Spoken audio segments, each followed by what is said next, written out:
함께 나누실 말씀은 구약성경 느헤미야 4장 15절에서 18절까지의 말씀입니다. 구약성경 731페이지에 있습니다. 우리의 대적이 우리가 그들의 의도를 눈치챘다 함을 들으니라. 하나님이 그들의 꾀를 피하셨으므로 우리가 다 성에 돌아와서 각각 일하였던데, 그때로부터 내 수하 사람들의 절반은 일하고 절반은 갑옷을 입고 창과 방패와 활을 가졌고, 민장은 유다 온 족속의 뒤에 있었으며, 성을 건축하는 자와 짐을 나르는 자는 다 각각 한 손으로 일을 하며 한 손으로는 병기를 잡았는데, 건축하는 자는 각각 허리에 칼을 차고 건축하며 나팔 부는 자는 내 곁에 섰느니라. 아멘. 여러분, 독립전쟁 당시에 유명한 해군 제독, 미국의 해군 제독 메이혼이라는 장군님이 있었습니다.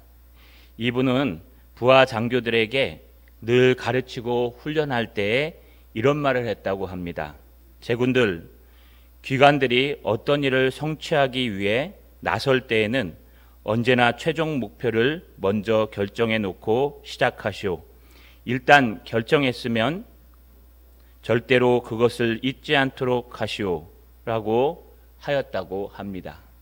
또 18세기에 유명한 전도하는 목사님이신 조지 휘필드는요, 모든 것들보다 자기는 복음을 전하는 것, 하나님의 말씀을 바르게 전하는 것이 자기 인생의 목표였습니다. 그래서 그 당시에 영국 국교에 있는 많은 목사님들의 비난을 샀습니다. 그 당시 국교는 공무원과 같은 것이어서 싫은 소리를 하지 아니하고 또 좋은 소리만 하는 것이 설교였습니다. 그런데 휘필드 목사님은 말씀대로 또 복음을 가지고 하나님의 말씀을 증거하다 보니 많은 목사들의 원성을 사기 시작했습니다. 결국 힘 있는 목사들의 선배들에 의해서 그는 더 이상 강단에 설 수 없는 목사가 되었습니다. 하지만 휘필드 목사님의 목표는요, 하나님의 복음과 하나님의 말씀을 전하는 것이었습니다. 결국 그는 하나님의 말씀을 야외에서 전하기 시작했습니다. 많은 사람들이 야외의 자리에서 하나님의 말씀을, 하나님의 복음을 증거받고 회심하며 하나님의 은혜 가운데 돌아섰습니다. 먼 훗날 신학자인 벤자민 프랭클린은 휘필드 목사님의 이 놀라운 사역이 사실인지 아닌지 확인하기 위해서 약 5만 명이 모여서 하나님 앞에 회심했다는 그 미국에 있는 야외 광장을 찾아갔습니다. 그리고 이것이 정말 사실인가 확인해 보니까 실제로 그 당시에 휘필드 목사님의 젊은 그 성향과 또 사람들의 조용한 그 모습들과 그 배경적인 환경을 보니 이거는 충분히 가능하다라고 하여서 벤자민 프랭클린은 조지 휘필드의 여러분 생애를 기록하는 놀라운 일을 하였습니다. 우리가 이 땅을 살아갈 때 우리는 목표가 있어야 합니다. 이 땅을 살아갈 때 세상 사람들도 하나의 목표를 가지면은 그것을 하기 위해 희생하고 최선을 다해 살아가듯이 우리 신앙인들도 하나의 목표를 가지면은 그것을 위해서 최선을 다하며 달려가야 됩니다. 그렇다면 우리 신앙인의 목표는 무엇이 되어야 될까요? 그것은 오늘 본문을 통해서 알 수 있고 제목을 통해서 말씀해 드린 것처럼 바로 하나님의 영광을 위하여, 하나님의 신앙을 위하여 살아가는 것이 우리의 첫 번째 목표가 되어야 됩니다. 그래야 어떤 환난과 어려움 속에서도 흔들리지 아니하고 하나님의 길을 갈 수 있습니다. 오늘 본문은 바로 우리의 신앙의 삶의 원리가 무엇인가, 우리 신앙의 목표는 어디에 둬야 되는가, 다시 한번 하나님 앞에서 신앙의 목표를 바르게 설정하시는 저 여러분 되시기를 주님의 이름으로 간절히 소망합니다. 여러분, 지금 느헤미야를 나누고 있습니다.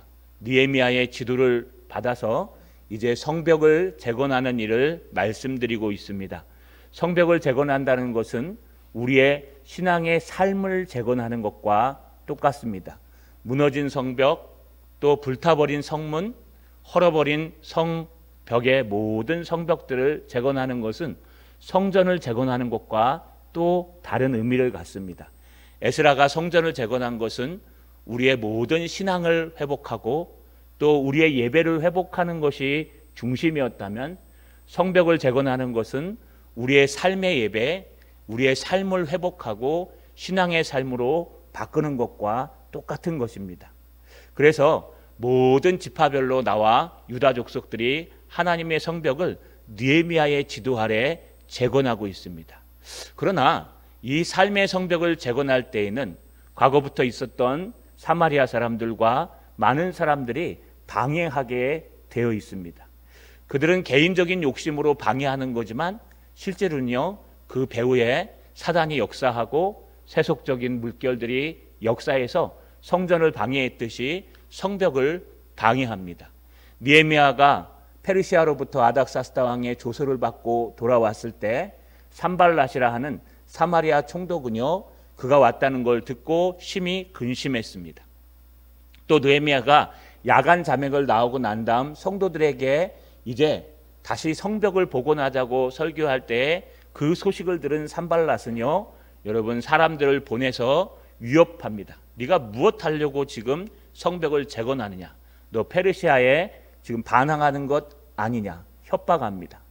뿐만 아닙니다. 느헤미야가 계속해서 하나님의 성전을 복원하고 신앙의 삶을 복원해 갈 때에 그는 자기의 군대와 도비아가 있는 형제들과 함께 있는 곳에서 그를 조롱하고 욕합니다. 심지어 도비아는요, 여우가 올라가도 무너질 성벽이 될 것입니다 라고 조롱까지 합니다. 그럼에도 불구하고 느헤미야는요, 포기하지 않고 만군의 여호와 하나님 앞에 기도하며 그들에게 설교하며 하나님을 기억하라, 하나님이 함께 하실 것이다, 그러며 만반의 준비를 다 해갑니다. 그러나 중요한 것은요, 이 모든 것보다 더 힘든 것을 우리는 지난주에 배웠습니다. 그들은 포기하지 않습니다. 하나님의 신앙의 삶을 무너뜨리려고 하는 세상 문화와 세상의 이데올로기와 세상의 물질 만능 시대의 모든 문명들은요, 하나님의 성도들이 하나님의 신앙대로 사는 것을 절대로 가만 놔두지 않습니다. 절대로 포기하지 않습니다. 마찬가지로 우리도 포기하면 안 된다는 것입니다. 그래서 느헤미야는요, 이제 하나님 앞에 모든 것을 준비하고 또 철저하게 준비하는 모습을 보았습니다. 그런데 하나님의 은혜로 이 모든 것들이 숲으로 돌아갑니다. 오늘 15절에 보니까 우리의 대적이 우리가 그들의 의도를 눈치챘다 함을 들으니라. 여러분, 우리의 대적이 누굴까요? 바로 앞에 등장했던 북쪽에는 산발랏, 사마리아 총독을 중심으로 한 그의 사병들, 사마리아 군대들이 있었고, 여러분, 남쪽에는 아라비아 사람들, 게셈이라는 용병을 중심으로 한 아라비아 연합군이 있었고, 동쪽에는 암몬, 도비아라는 사람을 중심으로 한 암몬 군대가 있었고, 서쪽에는 블레셋이 거의 통일되어 만들어진 아스돗이라는 군대가 있었습니다. 이 모든 동서남북 사람들이 다 연합하여서 우리가 적을 기습하자, 저 예루살렘을 공격하자, 그래서 저들의 모든 성벽 재건을 막자, 저들이 성벽을 재건하면 우리 통치하에 들어오지 아니하고, 또 느헤미야가 성벽을 재건하면 우리가 페르시아에 대한 이제 반란을 일으키려고 하는 모든 것의 중심지일 때에 힘들지 않겠느냐. 그들은 그들의 이익을 위해서 한 것인데 그것은 하나님의 일을 정면으로 방해하는 일이 되었습니다. 여러분, 이 소식을 들은 느헤미야는 지난주에 말씀드린 대로 하나님 앞에 살아계신 하나님을 기억하자, 그리고요, 만반의 준비를 하고 있습니다. 이 소식이 누구에게 들어갑니까? 바로 우리의 대적들, 바로 동서남북에 있는 연합군들에 의해서 산발랏 일행에게 들어가게 되어 있습니다. 여러분, 그들이 공격할 수 있을까요? 없을까요? 이 소식이 들어가면 그들은 공격할 수가 없습니다. 왜냐하면요, 지금 이 성벽 재건하는 것은 앞에서 살펴본 것처럼 페르시아의 아닥사스다 왕이 술 맡은 간원장이었던 느헤미야에게 허락한 내용입니다. 세 가지를 허락했었죠. 가라. 두 번째는요, 너희 민족을 이끌고 가라. 세 번째는 모든 것을 다 통과해서 할 수 있도록 조서를 내려주겠다고 말했었습니다. 마찬가지로 이것은 조서를 받고 내려온 하나님께서 허락하시고 아닥사스다 왕이 허락한 내용이기 때문에 사마리아의 총독 산발랏도 알고 있었습니다. 그래서 산발랏은요, 기습 공격을 하려고 한 것입니다. 몰래 공격해서 저들이 이 성전의 사역을 하지 못하도록 하자. 몰래 공격해서 저들이 신앙의 삶을 회복하지 못하도록 하자. 몰래 공격해서 성벽 재건을 하지 못하도록 하자. 이것이 그들의 기습 공격의 목표였는데 그 모든 것이 다 드러나 버렸습니다. 아니, 느헤미야는요, 포기하지 않았습니다. 느헤미야는 포기하지 않고 여러분 군대를 중앙에 직결시켜 놓고 파수병을 세워놓고 이제 그거에 맞서서 하나님 앞에 연설하는, 백성들 앞에 연설하는 모습까지 보여줬습니다. 그러자 그들은 아마 포기한 것 같습니다. 만약에 그들이 진짜 힘으로 밀어붙인다면 절대로 못 막습니다, 여러분. 예루살렘에 있는 거민들의 숫자는 얼마 되지 않고 그나마 다 고향으로 돌아가 있고 성벽을 중건하기 위해 온 사람들밖에 없었기 때문에, 그 중에서도 뭐라 그랬습니까? 여러분, 모두가 다 있었던 것이 아니라 일부는 성벽 중건에 참여하지 않았고 일부는 파수꾼으로 빠졌고, 그렇기 때문에 그들은 지금 손이 모자라서 느헤미야를 찾아가서요, 지금 할 일은 너무 많은데 우리 손이 모자르니 우리 못할 것 같아요. 심지어 적군들이 연합해서 기습해서 몰래 들어와 공격한다고 하니 더 두려워서 못할 것 같아요. 아니요, 우리라도 포기하면 적군들이 회유해서 우리 민족은 공격하지 않는다고 하니까 너희가 돌아왔으면 좋겠다라고 할 정도로 그들은요, 세밀하게 기습적으로 공격하려고 했었습니다. 만약에 공격했는데 느헤미야가 며칠만 버텨도요, 이것은 페르시아 왕에게 반항하는 일과 똑같습니다. 왜냐하면 페르시아의 아닥사스다 왕이 허락한 내용이기 때문에 그렇습니다. 그러니 이것이 다 드러났기 때문에 기습 공격도 할 수 없고 또 공격하면 승리할 걸 확실하지만 이것이 하루 이틀 길어져서 소문이라도 난다면은 분명히 페르시아에 들어가서 본인들이 역적이라는 그런 것이 밝혀지기 때문에 그들은 공격하지 못하고 포기하고 말아 버립니다. 그런데 이렇게 느헤미야의 포기하지 않는 신앙, 느헤미야의 철저히 대비하는 신앙, 느헤미야의 이 모든 하나님의 백성들의 모습으로 이 모든 것이 승리한 것인데 느헤미야는 뭐라고 기록하는 줄 아십니까? 여러분 15절 중반절에 보니까 이렇게 기록합니다. 하나님이 그들의 꾀를 패하셨으므로 우리가 다 성에 돌아와서 각각 일하였는데, 하나님이 그들의 꾀를 패하셨으므로, 하나님이 그들의 꾀를 패하셨다고 합니다. 꾀라는 건 작전을 얘기합니다. 그들의 연합작전을 하나님이 패하셨다는 뜻입니다. 이 패하셨다라는 히브리어 원문은 파라르라는 단어를 쓰는데 이 단어의 뜻은 분쇄하다, 깨트리다 라는 뜻으로 NASB에서는요, 하나님이 그들의 계획을 부수셨으므로 이렇게 표현합니다. 여러분, 하나님이 그들의 계획을 완전히 부숴버렸습니다. 산산조각이 나게 했습니다. 이거 하나님이 한 거 아니지 않습니까? 분명히 느헤미야가 한 것 아닙니까? 그들이 협공을 하고 그들이 심리전을 피고 그들이 욕을 하고 비방을 했음에도 불구하고 느헤미야는 이 성벽 재건을 위해서, 이 하나님의 사명을 위해서 이곳에 온 사람이기 때문에 그는 절대로 포기하지 않았습니다. 만약에 백성들이 찾아와서, 여러분이 느헤미야라면 백성들이 찾아와서 왕이시여, 총독이시여, 우리 더 이상 못하겠습니다. 왜? 지금 일손도 막 딸려 죽겠는데 할 일은 많은데 지금 돌들이 땅속에 파묻혀서 저걸 다 캐내야 되는데 도대체 일손이 다 빠져나가서 아프다고 빠지고 힘들다고 빠지고 심지어는 파수꾼이라고 빠져나갔는데 도대체 우리가 어떻게 할 수 있습니까?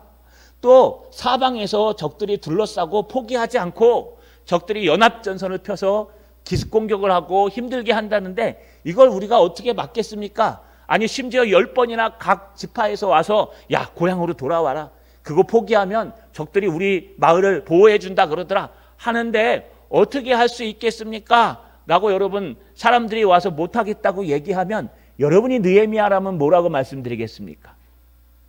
여러분 우리 때로는 싫은 소리도 할 줄 알아야 돼요. 그래 괜찮아. 그래 그러면 우리 쉬었다 하자. 그래 괜찮아. 그러면 우리 멈췄다 하자. 그래 괜찮아. 그러면 우리 조금 있다가 하자. 아니면 다른 방법으로 하자.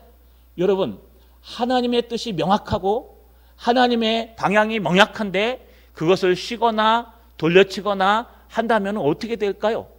그 사람에겐 인정을 받을 거예요. 아, 참 우리 느헤미야는 따뜻하다. 우리의 형편을 다 알아주니 얼마나 감사하냐. 그러니 얼마나 좋은 인격을 가지고 있느냐. 느헤미야는 칭찬을 받을지 모르지만 여러분 결국 앞에서 있었던 것처럼 성전이 4년 만에 중건될 것을 20년이나 걸렸던 것처럼 어쩌면 성벽도 똑같은 일을 당할지 모릅니다.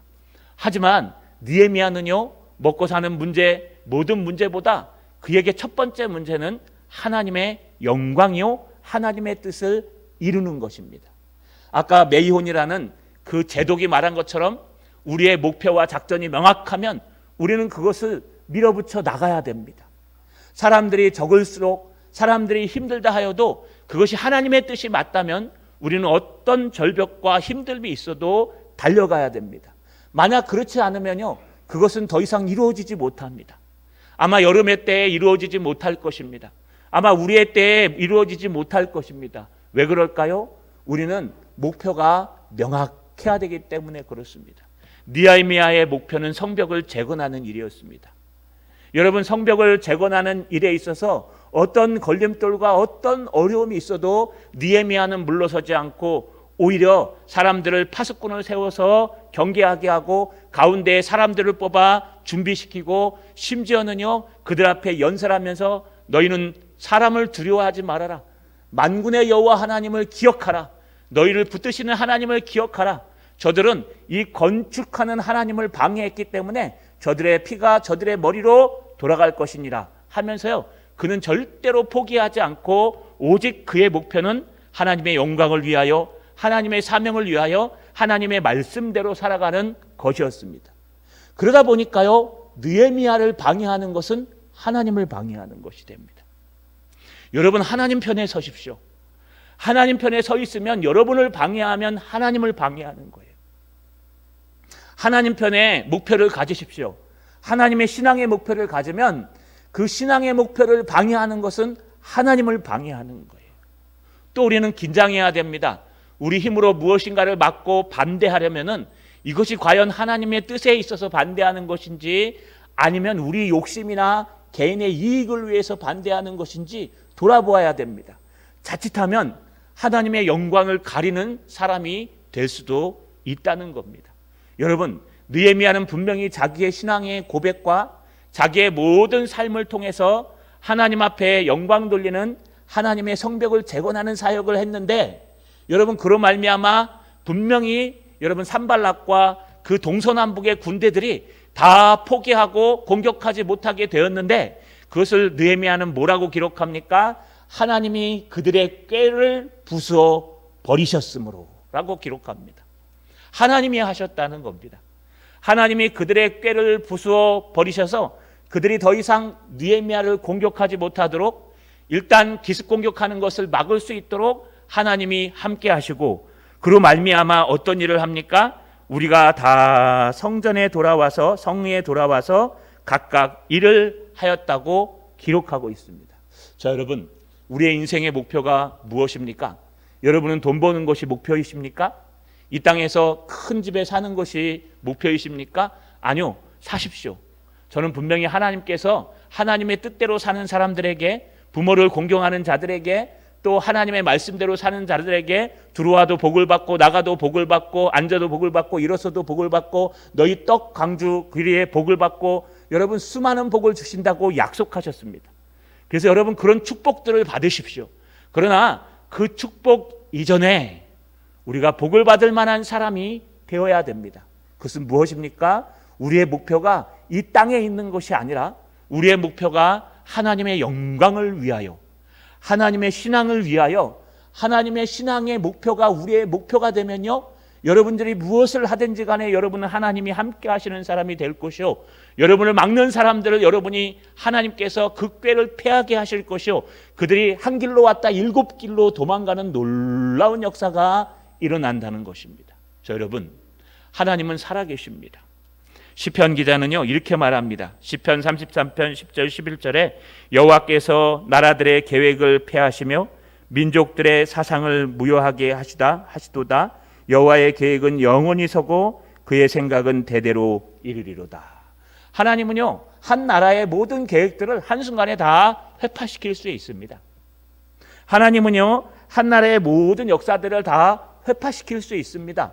심지어 하나님을 믿는 나라들을 세우고 하나님의 영광을 위해 살아갈 수 있도록 하신다고 말씀하셨습니다. 우리 대한민국이요 다시 돌아서서 여러분 선교하는 나라가 되고 하나님의 복음을 파송하는 나라가 된다면 하나님은 우리에게 다시 기회를 주실 겁니다. 하지만 우리가 잘 먹고 잘 사는 것이 우리의 목표가 된다면 아마 여러분 우리가 우려하는 일들이 일어날 수도 있다는 것입니다. 우리 교회도 마찬가지요, 여러분 가정도 마찬가지요, 우리 개개인의 삶도 마찬가지입니다. 사도 바울은 먹든지 마시든지 무엇이 하든지 하나님의 영광을 위하여 하라, 할렐루야 라고 말씀하셨습니다. 우리가 먹어도 하나님의 영광을 위하여 먹는 겁니다. 건강하기 위해서 먹으시면 안 됩니다. 여러분, 내가 밥을 열심히 먹는 것 건강하기 위해 먹는 겁니다. 건강해서 뭐 하려고? 아니, 우리 아이들 잘 키우고 잘 먹고 잘 살아야지. 거기서 끝나면요 그건 하나님의 영광과 다릅니다. 우리가 열심히 먹고 건강한 것도 하나님의 영광을 위해서, 건강해서 뭐 하려고? 하나님의 위해 영광을 위해서 일하려고.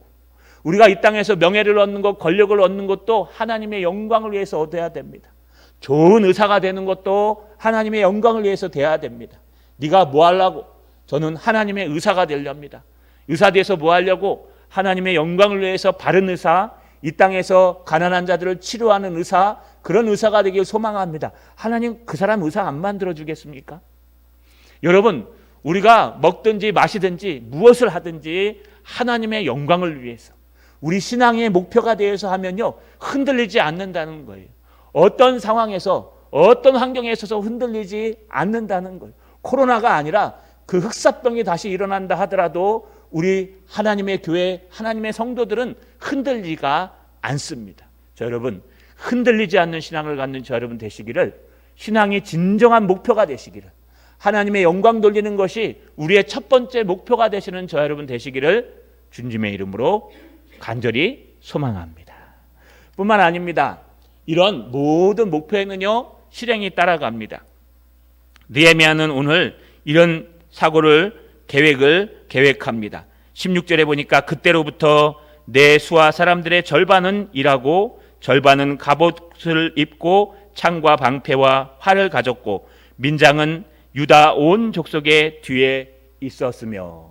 여러분, 지금 이 모든 첫 번째 승리로 느헤미야는 만족하지 않습니다. 왜냐하면요 우리가 승리했다 그러면 그 승리한 것으로 사람들은 만족합니다. 인생을 길게 살아보셨죠? 인생은 마라톤과 같은 것입니다. 그래서 죽기 전까지는 아무도 우리의 인생을 알 수가 없습니다. 프란시스 셰퍼는요 이렇게 말합니다. 믿음으로 믿음에 이르게 하나니. 왜 그러냐 하면요 우리의 어제 믿음이 오늘 믿음을 대체할 수 없다고 얘기합니다. 우리의 오전의 믿음이 오후의 믿음을 대체할 수 없다고 합니다. 왜냐하면요 우리 속에는 늘 전쟁이 일어나기 있기 때문에 그렇습니다. 우리 죄의 본성과 성령의 소욕이 서로 계속 전투하면서요 매 순간마다 매 초마다 시시때때로 계속 서로 싸우고 있습니다. 이것이 과연 하나님의 영광을 위한 것인가, 나의 이익을 위한 것인가. 그래서요 알버트는요 이 모든 기독교를 어떻게 표현하냐 하면요 구조와 방향으로 바꿔버립니다. 여러분, 알버트 월터스의 창조 타락 구속이라는 아주 얇은 책인데 좀 중보판으로 좀 크게 나온 건 있습니다. 읽기 편하실 겁니다. 한 번쯤 꼭 읽어보시기 바랍니다. 우리가 이 세상을 어떤 눈으로 바라봐야 되는가. 알버트 월터스는요 이렇게 바라봅니다. 이 땅의 모든 구조는 하나님이 만드셔서 하나님이 보시기에 좋았더라. 교회도 하나님이 만드신 것이기 때문에 하나님이 보시기에 좋았습니다. 세상의 학문도 하나님이 만드신 것이기 때문에 일반 은총 가운데 하나님이 보시기에 좋았습니다. 이 땅의 모든 사람들도 하나님이 만드셨기 때문에 어느 한 사람 하나님이 보시기에 싫었더라 하는 사람은 없습니다. 여러분, 우리가 미워한다고 하나님도 미워하실까요? 그렇지 않아요. 하나님은요, 다 똑같은 인간이요, 영혼이요, 존재입니다. 하나님 보시기에 이 땅의 직장도 다 하나님이 만드셔서 하나님 보시기에 다 좋은 것들입니다. 직장에 빈부의 격차가 없습니다. 막노동을 하는 사람이나 사장으로 일하는 사람이나 다 똑같이 하나님 보시기에 좋을 뿐입니다. 그런데 중요한 것은 사단으로 말미암아 타락된 인간의 방향에 설 것이냐, 아니면 하나님의 은혜로 말미암아 구속된 구속의 방향, 하나님 예수 그리스도를 믿음으로 하나님의 영광 돌리는 방향으로 설 것이냐, 여러분, 이 방향의 문제라는 거예요. 그래서 우리 교회는 거룩하고 세상은 거룩하지 않다라고 하는 이런 이분법적인 나눔은 틀린 것입니다. 이 사람은 좋은 사람이고 저 사람은 나쁜 사람이다라고 하는 이분법적인 판단도 틀린 것입니다. 모두가 바뀔 수 있는 가능성이 있고 모두가 하나님 보시기에 좋은 사람입니다. 그러나 문제가 있습니다. 무엇이냐? 그 중심이 어디로 달려가냐에 따라서 때로는 하나님과 적이 되는, 여러분, 타락의 방향으로 달려가는 사람이 있는가 하면 하나님의 구원의 방향, 하나님 앞에 영광 돌리는 방향으로 달려가는 사람들도 있다는 겁니다. 여러분, 이것이 무슨 뜻일까요? 우리는 넘어지고 또 넘어진다는 뜻이에요. 어저께 열심히 해도요, 내일 가면 엎어질 수 있어요. 어저께 한 편이요, 내일 가면 적이 될 수 있어요. 우리 정치에서 많이 보지 않습니까? 엊그저께 같이 일하던 사람이 내일 모레 적군이 돼서 서로 칼을 들이댑니다. 여러분, 우리의 이웃 나라들은요, 잠재적으로 적이 될 수 있는 나라들이에요. 왜냐하면 언젠간 또 바뀔지 모릅니다. 이 모든 것은 영원하지가 않습니다. 그렇기 때문에 우리는 그런 구조, 하나님이 보시기에 좋았더라고 하는 사람들의 그 방향이 중요한 것이지 성향이 중요한 것이지 그가 스스로 잘못됐다고 말할 수가 없습니다. 이것을 알고 있는 느헤미야는요, 그때부터 시작해서 여러분, 나 한 번 이겼으니까 또 이길 수 있어. 내가 과거에 얼마나 큰 일들을 행했는데, 내가 과거에 얼마나 큰 역사들을 경험했는데, 내 과거에 얼마나 큰 일들을 행하고 얼마나 큰 업적들을 쌓았는데, 근데 지금은요? 지금은 기도도 안 하고, 지금은 예배도 안 드리고, 지금은 헌신도 안 하고, 그러면 지금은 아무것도 안 하는 겁니다. 여러분, 우리의 신앙은 오전이 다르고 오후가 다릅니다. 그래서 한 번 이겼다고 해서 계속 이기는 것이 아닙니다. 느헤미야는 그걸 알기 때문에 그때로부터 더 철저하게 준비합니다. 여러분, 16절을 다시 보시면 그때로부터 내 수하의 사람을 절반은 일하고 절반은 갑옷을 입고 창과 방패와 활을 가졌고 민장은 유다 온 족속의 뒤에 있었으며, 여기 수하라는 단어가 무슨 뜻일까요? 내 수하. 여러 가지 의미가 있지만 우리가 보면은요, 아마 이 느헤미야의 마음과 한 마음이 되어서 느헤미야 바로 밑에 있는 여러분 훈련된 군사들을 말할 것입니다. 일종의 수비대 같은, 아니면요, 여러분 저 페르시아에서 보내준 그 용병대일 수도 있습니다. 정확하게 알 수는 없지만 분명한 것은 느헤미야가 마음대로 부릴 수 있는 바로 느헤미야의 수비대와 같은 군대일 것으로 추정합니다. 이 군대마저도요, 반으로 나누어서 반은 성벽 재건하는 일에 보내고 반은 여러분 갑옷을 입히고 창과 방패와 활을 가지고 어디에 서 있습니까? 느헤미야와 함께 있는 겁니다. 이건 별동대라고 얘기합니다. 그래서요, 만약에 적군이 쳐들어오면 언제든지 먼저 그곳에 투입할 수 있는 절반의 군대를 만들어 놓습니다. 여러분, 느헤미야가 얼마나 겸손하고 얼마나 치밀한지 모릅니다. 우리의 신앙은 이래야 됩니다. 여러분, 우리의 신앙은 늘 겸손해야 됩니다. 내가 큰 일을 하고 있더라도 그렇지 않은 사람처럼 낮아져 있어야 됩니다. 내가 하나님의 영광을 위해 일하고 있다면, 그것이 정말 하나님의 영광을 위해 일하는 것이 맞다면 나의 모습을 추스리고 겸손히 낮아져서 내가 아무것도 마치 안 하는 사람처럼, 여러분, 왼손이 한 일을 오른손이 알지 못하도록 겸손하게 낮아져 있는 것입니다. 그러나 속으로는요, 철저하게 준비하는 것입니다. 느헤미야만 준비했을까요? 아니, 오늘 끝에 보니까요, 민장은 유다 온 족속 뒤에 있었으며, 민장이라는 것은요, 여러분 이 기원을 찾아보니까 신명기 20장 9절에 이렇게 기록되어 있습니다. 백성에게 이르기를 마친 후에 군대의 지휘관들을 세워 무리를 거느리게 할지니라. 아마 그 백성들마다 그 군대가 있는데 그 군대를 훈련하고 지휘관들일 것이다. 족장이랑은 또 다른 의미의 아마 군대 장관, 한 족속의 군대 장관일 것이다 라고 봅니다. 바로 이 민장들, 싸움할 줄 아는 민장들의 대장들은요, 그 이스라엘 백성들이, 유대 사람들이 성벽을 재건할 때 뒤에 서서요 지금 지켜보고 있는 거예요. 일 잘하나 보는 게 아니라 적군이 쳐들어오면 이제 방어하기 위해서 뒤에 세워놓은 것입니다. 뿐만 아닙니다. 오늘 17절에 보니까 성을 건축하는 자와 짐을 나르는 자는 다 각각 한 손에 일을 하며 한 손에는 병기를 잡았는데, 여러분 건축하는 자, 이제 벽을 쌓아 올리는 사람들, 그 다음에 짐을 나르는 사람들, 짐을 바깥에서부터 나갔다가 들고 들어오는 사람들, 이 모든 사람들은요 한 손은 일을 하고 한 손은 병기를 잡았대요. 여기에 등장하는 병기라는 단어는요, 여러분 어떤 단어냐? 길게 뻗어서 던질 수 있는 것, 그래서 창이나 또는요 여러분 다윗이 갖고 있던 물맷돌, 이런 것들을 병기라고 얘기했습니다. 그래서요 아마 최소한 물맷돌이나 창을 들고 있는 것 같습니다. 대부분 다 물맷돌일 겁니다. 근데 여러분 한 손에 물맷돌을 들고 한 손에 병기를 잡고 돌을 이렇게 나를 수 있을까요? 흙 마지기를 들 수 있을까요? 그런 뜻이 아니라 이것은 한쪽으로는 병기를 차고 군사 태세를 갖추고, 한쪽으로는 적들의 방어 말고 하나님의 사명을 감당하는 일을 한다는 거예요. 한 손으로는 일을 하고 한 손으로는 군사의 모든 방비 태세를 하는 거예요. 한쪽으로는 하나님의 일을 하고 하나님이 나에게 주신 직장에서, 삶의 현장에서 하나님의 나라를 위해 열심히 공부하고 열심히 사역하면서, 또 한 손으로는 적들이 언제 쳐들어올지 모르는, 언제 내 마음을 공격해 올지 모르는 적들에 대해서 방어하고 준비하는 것이라고 말하고 있습니다. 여러분 뿐만 아닙니다. 오늘 마지막 88절에 보니까 건축하는 자는 각각 허리에 칼을 차고 건축하며 나팔 부는 자는 내 곁에 섰었느니라. 여러분 건축하는 자들은요 이제 그 허리에 칼을 차고, 한 손에 뭘 들어요? 창을 들고 한 손에 일을 하듯이 허리에 칼을 차고 열심히 건축하고, 나르는 사람들과 또 돕는 사람들은 여러분 한 손에 창을 들고 한 손에 일을 하듯이 또 무기를 차고 준비하고, 그 뒤에는 민장들이 서 있고, 또 느헤미야는요 나팔 부는 사람들과 늘 곁에 데리고 이렇게 돌아다녔다는 겁니다. 여러분 이게 무슨 뜻일까요? 이 당시에 나팔은요 여러분 흙 염소의 뿔이나 숫 양의 뿔로 만들었습니다. 그래서 이 나팔은요 경계를 이야기합니다. 빠바바 하고 불면은요 적군들이 쳐들어온다 라고 나팔을 부는 겁니다. 여러분 얼마나 철저하게 준비했는지 잘 보십시오. 동쪽에서 만약에 여러분 이 연합군대가 쳐들어온다 그러면 가장 먼저 발견하는 건 파수꾼일 겁니다. 이 파수꾼은요 민장한테 보고합니다.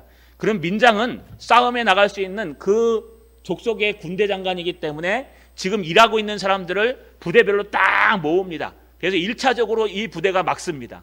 쳐들어오면 그 부대가 막으면 민장은 빨리 사람을 보내서 누구에게 신호합니까? 아마 파수병을 보내서 이 느헤미야에게 얘기할 것입니다. 그럼 느헤미야는 나팔을 불면서 누가 달려갑니까? 자기 군사의 절반인 별동대, 여러분 자기 군사의 절반인 공격부대가 말을 타고 막 공격해 들어갑니다.